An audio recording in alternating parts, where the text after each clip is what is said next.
ইনশাআল্লাহ আপনার জীবনের সমস্ত সংকট কেটে যাবে। আমি নিজেও এই দোয়াটা বেশি বেশি করার চেষ্টা করি। দোয়াটা হচ্ছে, মুসা আলাইহিস সালাম একটা গাছের নিচে হেলান দিয়ে বসলেন, বসে দেখলেন দুজন মেয়ে দাঁড়িয়ে আছে দূরে, পানি নিতে পারছে না, লোকজন পানি নিয়ে যাচ্ছে, ওরা দাঁড়িয়ে আছে বেচারি।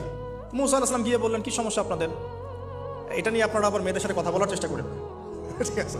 তো মাহারাম গায়রা মাহারাম মেনে চলে। তারা বললেন যে আমাদের বাবা অনেক বৃদ্ধ মানুষ, আমরা পানি নিতে পারি না যতক্ষণ না আমাদের কম পানি নিয়ে চলে যায়।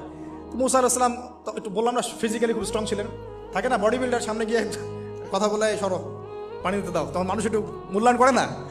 তো মুসা আলাইহিস সালাম এভাবে পানি নিয়ে দিলেন এবং বাছুরদেরকে পানি পান করালেন, করিয়ে গাছের নিচে এসে বসে আছেন। বসে বসে তিনি দোয়া করছেন, এই যে দোয়াটা তিনি দোয়া করছেন, রব্বি, একটা নেক কাজ করলেন, নেক কাজ করলেন না, মানুষের উপকার করলেন, নেক কাজ করে এসে গাছের নিচে বসে দোয়া করছেন, আল্লাহ এখানে তো আমার খাবার পানি বাসস্থান কিছুই নাই, আমি কি করব?